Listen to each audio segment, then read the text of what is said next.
참여한 여러분에게 하나님의 은혜와 평강이 넘치기를 기원합니다. 아멘. 이스라엘 백성들이 430년 동안 애굽에서 노예 생활을 할 때 하나님께서 모세를 보내셔서 그들의 인도자로 삼으시고 출애굽하게 하셨습니다. 막 애굽 땅을 벗어났을 때에 그들 앞에는 홍해 바다가 가로막혀 있어서 절망을 상징하고 있었습니다. 바로 뒤에는 마음이 변심한 바로 왕의 군사들이 이스라엘 백성들을 쫓아오고 있었습니다. 앞에는 넘실대는 바다이고 뒤에는 군대가 쫓아올 때 두렵고 당황한 이스라엘을 향해서 하나님께서는 말씀하시기를 너희는 가만히 있어 나의 구원함을 보라고 말씀하셨습니다. 하나님은 모세를 명령하사 모세 지팡이를 들어서 홍해 바다의 물을 왼쪽과 오른쪽으로 갈라지게 하셨습니다.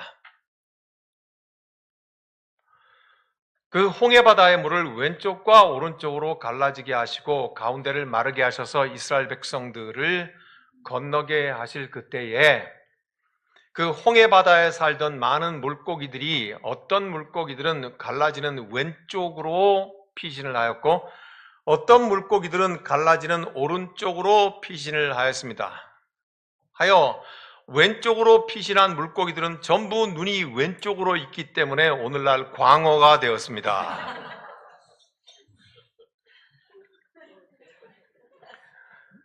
오른쪽으로 피신했던 물고기들은 전부 눈이 오른쪽으로 쏠려 있어 도다리가 되었답니다.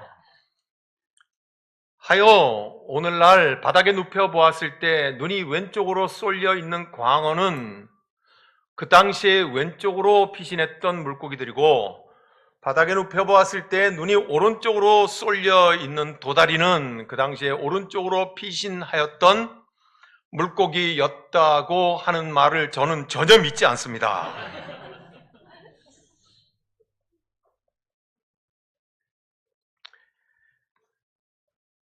저는 전혀 믿지는 않지만 여러분들과 함께 웃지요. 그리고 그 웃음 속에 페이소스, 씁쓸한 교훈을 생각합니다. 선택이 중요한 것이구나. 어느 순간 어느 결정적인 선택은 사람의 인생 모든 것을 좌우할 수가 있겠구나. 사랑하는 여러분, 오늘 우리가 잘 아는 선악과, 즉 죽음을 주는 나무, 동시에 생명을 주는 나무,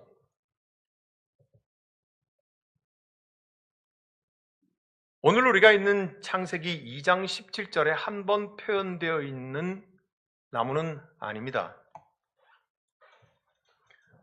오늘 창세기 2장에 표현되어 있는 이 선악과는 본질적으로 같은 의미를 가지고 전혀 성경 전체를 통틀어 사라지지 않고 성경의 모든 흐름 속에 설명을 해가면서 다른 양태, 다른 모양으로 죽음을 주는 나무와 생명을 주는 나무로 모든 시대와 역사 속에 존재하고 있는 것을 우리는 읽을 수 있어야 됩니다. 우리가 성경을 제대로 읽어내지 못하기 때문에 혹은 영적으로 기억상실증이 걸려서 선악과 죽음을 주고 생명을 주는 나무는 단 한 번 기록된 것으로 그 옛적 동화와 신화처럼 끝낸다고 착각을 하고 있는데 아닙니다. 성경은 본질적으로 정말 동일한 그 의미에 죽음을 주고 생명을 주는 이 나무는 성경의 끝까지 마지막 순간까지 심지어 예수 그리스도에게도 선악과는 존재하였다는 것을 우리는 읽어낼 줄 알아야 하겠습니다.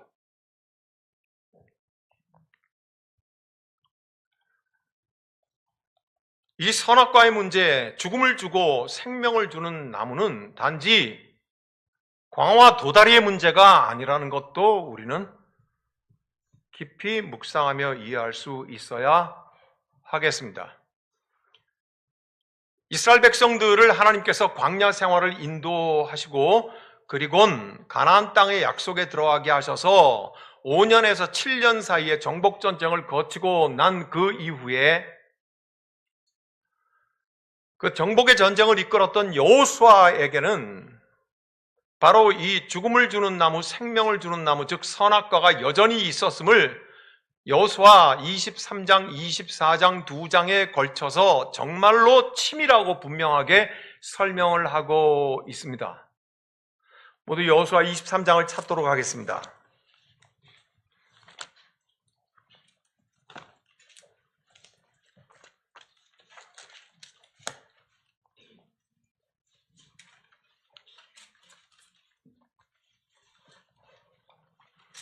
여호수아와 함께 살았던 그 시대의 사람들에게 선악과가 여호수아 23장과 24장에 본질적으로 근본적으로 너무도 분명하고 정확하게 설명되어 있는 것을 우리는 봐야 할 것입니다.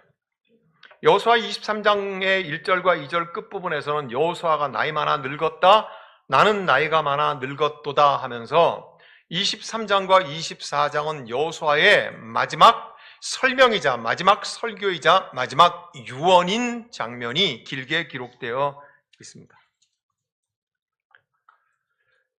여호수아 23장 7절을 우리 다 같이 함께 읽겠습니다.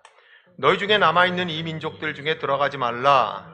그들의 신들의 이름을 부르지 말라. 그것들을 가리켜 맹세하지 말라. 또 그것을 섬겨서 그것들에게 절하지 말라. 무엇을 설명하고 있습니까? 죽음을 주는 나무요.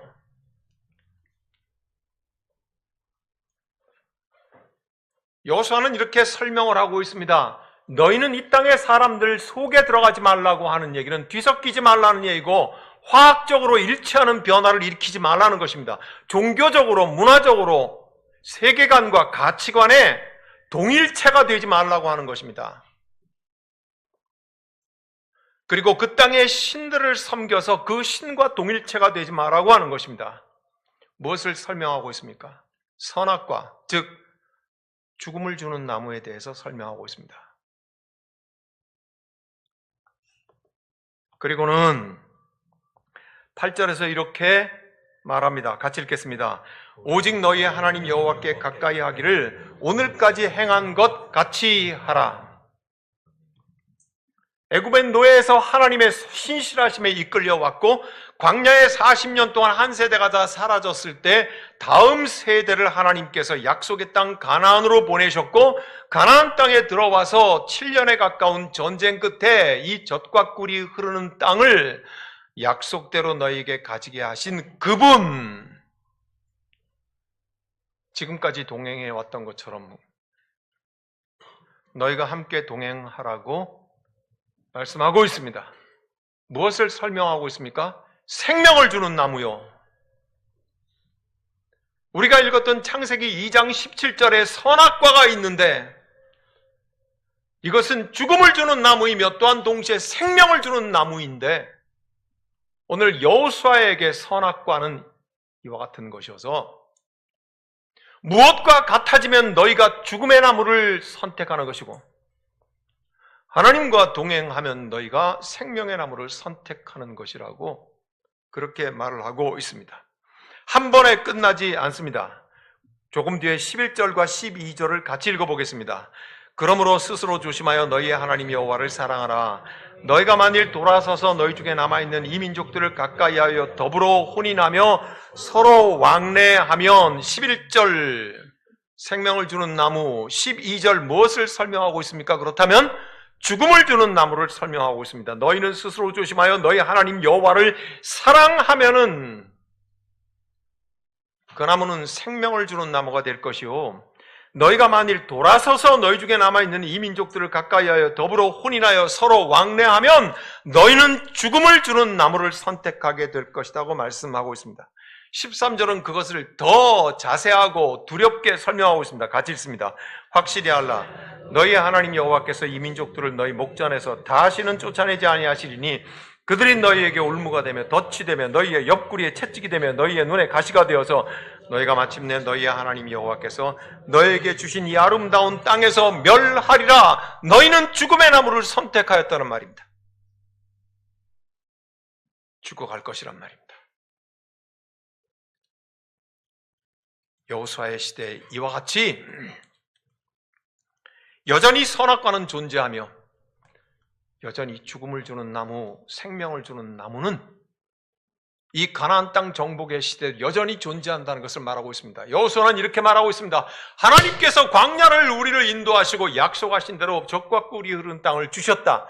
그리고 우리가 7년에 가까운 전쟁을 통해서 이제는 정복하고 나는 떠나니 너희 생각에 이대로 살면 좋겠다고 착각하는 모양인데, 여전히 너희 앞에는 지금까지 그랬던 것처럼 죽음을 주는 나무와 생명을 주는 나무는 너희 앞에 존재한다.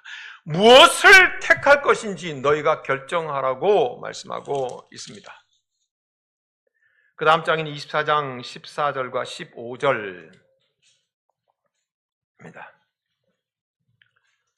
14절 15절 같이 읽겠습니다. 그러므로 이제는 여호와를 경외하며 온전함과 진실함으로 그를 섬기라. 너희의 조상들이 강 저쪽과 애굽에서 섬기던 신들을 치워버리고 여호와만 섬기라. 만일 여호와를 섬기는 것이 너희에게 좋지 않게 보이거든 너희 조상들이 강 저쪽에서 섬기던 신들이든지 또는 너희가 거주하는 땅에 있는 아모리 족속의 신들이든지 너희가 섬길 자를 오늘 택하라. 오직 나와 내 집은 여호와를 섬기겠노라. 너희의 조상들이 강 저쪽에서 섬기던 신들이라고 하는 것은 아브라함이 하나님께 부름받기 이전에 강 건너온 사람 하비루, 즉 히브리 사람들의 근본을 뜻하는 것입니다. 지금으로 말하면 바벨론이나 아수르 지역에 있는 지역이에요. 즉 유브라데스 강과 티그리스 강, 그 강 건너에서 너희가 아브라함 이전에 섬기던 그 신들을 섬기던지, 아니면 너희가 애굽 땅에서 섬기던 태양신을 섬기던지, 바벨론의 신과 애굽의 신은 공통적으로 부유함의 신입니다. 돈의 신입니다. 풍성함의 신입니다. 수확의 신입니다. 짐승이 새끼를 많이 낳는 신, 그래서 섬기는 신들입니다. 그러므로 너희가 여전히 부유함의 신을 섬기든지 어디에서? 이 젖과 꿀이 흐르는 땅에서. 그것은 너희를 죽음으로 인도하는 나무가 될 것이라고 설명하고 있는 것입니다. 여호수아는 말하고 있습니다. 오직 나와 내 집은 여호와 하나님만 섬기겠노라. 생명을 주는 나무가 앞에 있으니 너희가 가나안 땅을 얻었다고 이대로만 살면 되겠네, 더 이상 아무런 장애물이 없겠네 착각하지 말라는 것입니다. 너희 십자수 공동체 교회여, 하나님께서 기적적인 방법으로 저 땅을 주시고 저 예배당을 주셨으니 하나님이 약속을 지키셨으니 이제 우리는 이대로만 살면 되겠다고 착각하지 말라는 것입니다. 여전히 너희의 앞에는 죽음을 주는 나무와 생명을 주는 나무가 놓여 있으니 무엇을 선택할지 오늘 결정하라고 하는 말씀으로 우리가 들어야 할 것이겠습니다. 사랑하는 여러분, 시대가 어두워지고 하나님을 등지고 어둠이 온 세상에 깔렸을 성경의 시대에 하나님께서는 반드시 하나님의 말씀을 담은 선지자들을 보내십니다. 여러 선지자들을 여러 시대에 보내셔서 인간의 욕망으로서의 권력, 욕망으로서의 돈, 욕망으로서의 명성을, 또 그것을 얻기 위해 온갖 더러움과 온갖 어두움이 사람의 눈이 보이지 않는 시대의 탕류 한가운데서 끈끈하게 손을 잡고 꿈틀거리고 있는 그 시대에는 하나님께서 항상 말씀을 담은 선지자들을 보내십니다. 이유는 무엇입니까? 하나님의 선하심을 너희가 닮으라고 하는 것입니다. 그 시대에 죽음을 주는 나무가 있고 생명을 주는 하나님의 선함의 나무가 있으니 너희가 무엇을 붙들어야 될지를 선택하라고 하는 것입니다. 2주 전에 우리가 함께 말씀을 나누었던 미가 선지자는 6장에서 이렇게 말하고 있습니다. 사람아, 하나님께서 너희에게 선한 것이 무엇임을 보이셨으니 정직하고 정의롭게 행하며 서로 사랑하며 그리고 겸손히 하나님과 동행하는 것이 아니더냐. 이것이 생명을 주는 나무를 붙잡고 살아가는 방식이 아니더냐. 하나, 그러나 너희는 인간의 욕망으로서의 권력과 돈과 명성을 위해서는 더러움과 어둠의 탕류 한가운데서라도 꿈틀거리는 욕망을 조금 더 절제하지 않은 채 하나님의 선함을 닮아가려고 하지 않은 채 너희는 죽음을 주는 나무를 붙들고 살아가는도다. 선지자들의 시대마다 하나님께서 주의 말씀을 담은 선지자들을 보내신 것은 바로 이와 같은 것입니다. 사랑하는 여러분, 오늘 우리가 읽은 창세기 2장 17절 한 절을 다시 한번 눈여겨봐야 될 때가 바로 지금입니다. 창세기 2장 17절의 말씀을 다 같이 읽겠습니다. 선악을 알게 하는 나무의 열매는 먹지 말라. 네가 먹는 날에는 반드시 죽으리라 하시니라. 마지막 끝부분을 눈여겨보십시오. 하나님께서 죽일 것이라고 말씀하지 않으셨습니다. 그것을 먹는 날에는 내가 너희를 죽일 것이라고 말씀하지 않으셨습니다. 너희가 스스로 죽을 거라는 겁니다. 너희의 자유의지에, 너희의 선택에 너희가 무엇을 붙들고 네 속에 무엇으로 가득 채우는가에 따라서 너 스스로가 죽어갈 것이라고 하나님께서 그렇게 말씀하고 계십니다.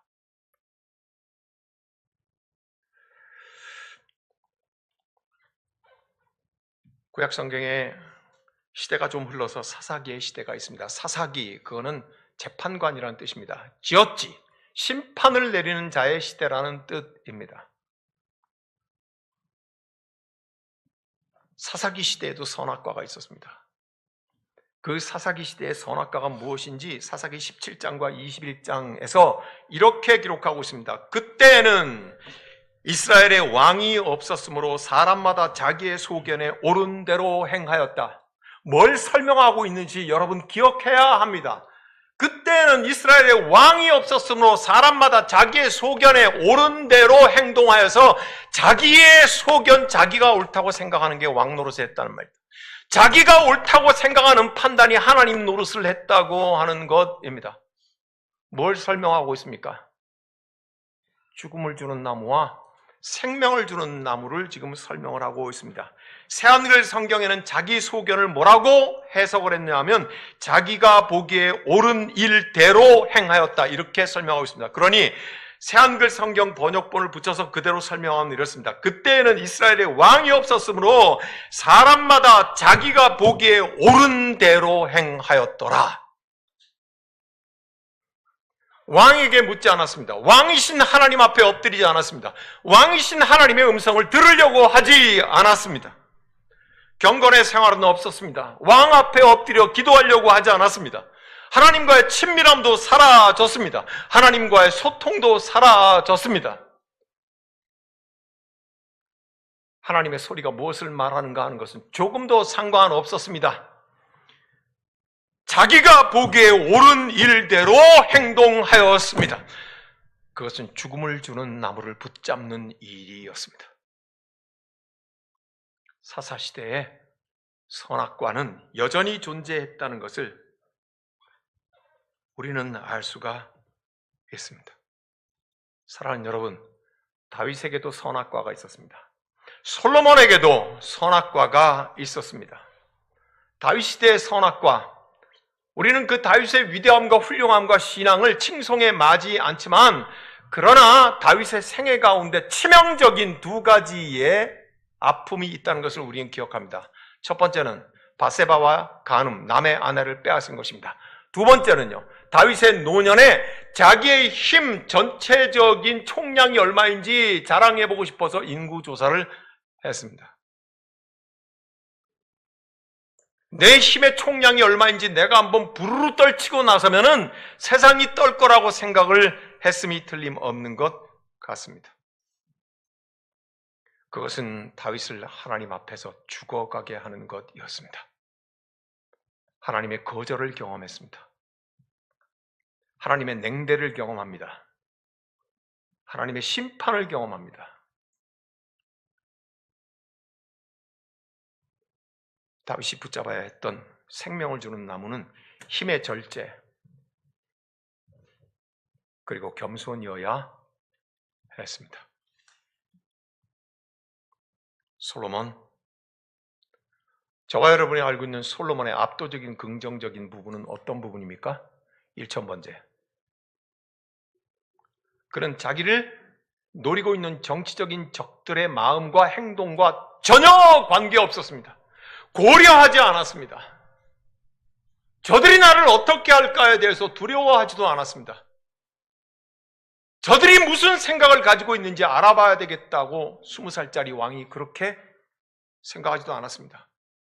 그 모든 것에도 불구하고 다윗은 1000번째 예배를 선택했던 사람이었습니다. 그는 참된 예배자가 무엇이며 어떻게 하는 것이 참된 예배인가에 대해서 그는 여실히 저와 여러분들에게 보여줘서 칭송을 받았던 사람이 틀림없었습니다. 그는 올바르게 생명을 주는 나무를 붙잡았고 하나님께서는 그걸 귀히 여기시고 나타나셔서 네가 원하는 모든 것을 주겠다고 말씀하시는 분명한 그가 참된 예배자가 되었던 것은 생명나무를 붙잡은 것이 틀림없었습니다. 솔로몬은 어떻게 했어야 했습니까? 지속 가능한 참된 예배자가 되었어야 했습니다. 지속 가능한 참된 예배자가 되어야 했습니다. 그러나 그는 주변을 살폈습니다. 여러 민족들과 정략적인 혼인했습니다. 각 나라에서 자기에게 시집온 여인들마다 각 나라의 종교를 다 가지고 왔고 그들은 산당을 만들었으며 자기들의 신들을 섬기기 시작하는 종교 혼합주의가 솔로몬의 치세 가운데 시작이 되었습니다. 성경은 말하기를 솔로몬이 이것 때문에 하나님을 떠났다고 분명하게 기록함으로써 그가 죽음을 주는 나무를 붙잡았다는 것을 기록을 하고 있습니다. 솔로몬의 선악과 그것은 생명을 주는 지속 가능한 참된 예배자가 되는 길을 걸어가는 것이어야 했습니다. 그러나 그는 그러지 않았습니다. 정치를 하면 다 이렇게 되는 건 모르겠습니다만은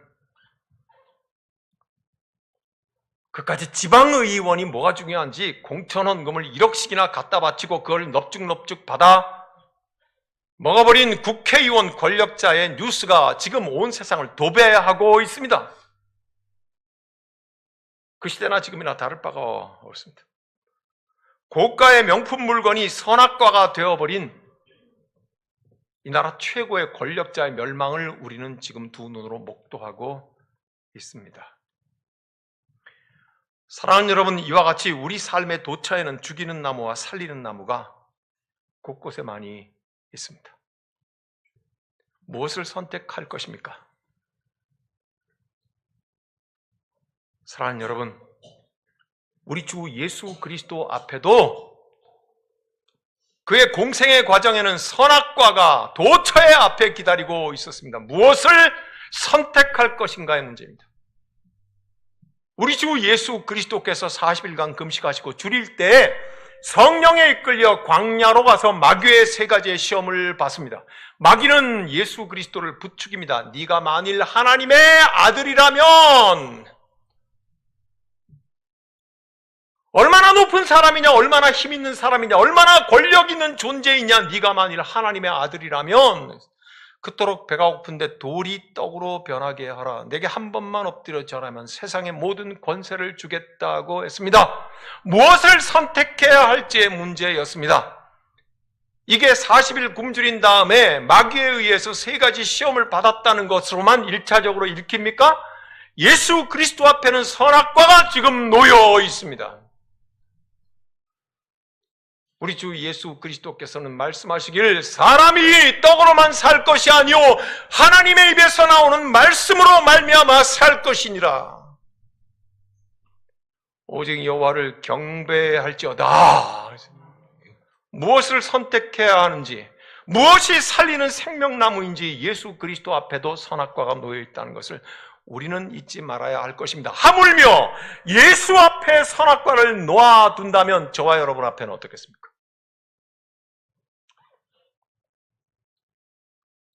끝나지 않았습니다. 예수님이 십자가에 못 박히시기 전, 사로잡히시기 전 너무 마음이 근심이 되어 내가 근심하여 죽게 되었다고 제자들에게 고백하시면서 겟세마네에 기도를 하셨습니다. 그때 그 무릎 꿇어 엎드려 기도하는 그 앞에 예수의 앞에는 선명하게 선악과가 서 있었습니다. 예수께서는 이렇게 기도하셨습니다. 아버지여, 이 잔을 내가 받지 않고 피할 수는 없습니까? 죽지 않기를 원하지만 결국은 죽음을 주는 나무를 붙들 순간이었습니다. 그러나 그 기도의 끝에 우리 주님이 이렇게 말씀하십니다. 아버지여 내 뜻대로 마옵시고 아버지의 뜻대로 하옵소서 하고 십자가의 길로 가십니다. 십자가에 못 박혀 육체가 죽으나 영원히 사시는 길을 선택하신 것이죠. 사랑하는 여러분, 예수 그리스도에게도 언제나 선악과는 눈앞에 있었습니다. 우리 예수님 앞에도 죽음을 주는 나무와 생명을 주는 나무는 있었다고 하는 것을 우리는 잊지 말아야 하겠습니다. 사랑하는 여러분, 우리 십자수 공동체 교회 저 마당에 언제나 묵묵히 서 있는 세 개의 십자가는 우리에게 질문을 하고 답하라고 요청하고 있습니다. 저 세 개 중에 하나는 우리의 구주이신 예수 그리스도의 십자가입니다. 또 두 번째 것은 죽음 직전에서 예수 그리스도를 의지하고 예수 그리스도를 붙잡았던 생명나무를 붙잡았던 한 강도를 의미합니다. 나머지 하나는 끝까지 생명의 나무를 붙잡지 않았던 그 사람의 십자가를 의미합니다. 저 십자가를 보는 자마다 나무가 말은 하지는 않지만 저 속에 의미는 우리에게 전달되고 있습니다. 너희는 무엇을 붙들 것인가? 너희는 어떤 나무를 붙들 것인가? 자, 여기 너희 앞에 죽음을 주는 나무, 생명을 주는 나무, 선악과가 있다. 어떤 나무를 붙잡아야 할 것인가 하고 우리에게 묻고 있습니다. 형제자매 여러분, 사랑하는 형제자매 여러분, 올해 2026년도 하나님께서 저와 여러분들에게 마치 이스라엘 백성들에게 젖과 꿀이 흐르는 땅을 주셨던 것처럼 저 기적의 땅을 우리에게 주셨습니다. 이제 이대로 쭉 가면 되는 일이 아니라고 여호수아는 자기의 생명 마지막에 백성들에게 말했습니다. 오늘 너희 앞에 죽음을 주는 나무와 생명을 주는 선악과가 여전히 놓여 있으니 너희는 무엇을 택할지 선택하라. 나와 내 집은 생명을 주는 나무 오직 하나님만 섬기겠다고. 십자수 공동체가 가야 할 길에는 매 발걸음마다 앞에 선악과가 있을 것입니다. 죽음을 선택하는 나무, 생명을 선택하는 나무. 사랑하는 여러분, 이 한 해가 곱지 않을 것입니다. 만만치 않을 것입니다. 자갈밭 같을 것일 것이고 가시밭길 같을 것이지만 여전히 광야 같을 것이지만 그러나 우리를 불러내시고 그 자갈밭을 오라고 부르신 그 하나님께서 더 큰 능력을 우리에게 주실 줄을 믿습니다. 그렇다면 우리가 무엇을 붙잡아야 될지 분명하지 않습니까? 사도 바울은 안타까운 갈라디아 교인들을 향하여서 갈라디아 1장 10절에 이렇게 선언하며 따라갈 것에 대해서 말하고 있습니다. 이제 내가 사람들에게 좋게 하랴 하나님께 좋게 하랴, 사람들에게 기쁨을 구하랴. 내가 지금까지 사람들의 기쁨을 구하였다면 그리스도의 종이 아니니라.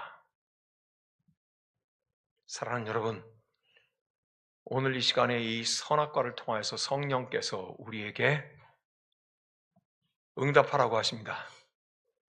너희가 사람을 좋게 할 것인지 하나님을 기쁘게 할 것인지, 죽음을 주는 나무를 선택할 것인지 생명을 주는 나무를 선택할 것인지, 우리 하나님 앞에 기쁨으로 이 생명을 주는 나무의 길을 따라가는 십자수 공동체 교회 성도들이 되기를 원합니다. 기도하겠습니다. 주님이 생명을 살리는 나무가 되어주시니 감사합니다. 우리의 눈을 열어 밝게 해주시니 감사합니다. 모든 순간 모든 시대에 다 선악의 나무가 우리 앞에 서 있다는 것을 성경은 우리에서 말씀하고 있습니다. 하물며 우리 구주 예수 그리스도 앞에 서 있던 죽음을 주고 생명을 주는 나무의 선택이 항상 있었던 것을 기억하면 오늘 2026년을 살아가는 십자수 공동체 교회도 이 나무는 언제나 우리를 선택하라고 요구할 것입니다. 주여 우리로 하여금 생명을 살리는 나무를 선택하고 주님의 인도하심을 따라가는 십자수 공동체 교회가 되게 하여 주옵소서. 주님 예수 그리스도의 이름으로 기도하옵나이다.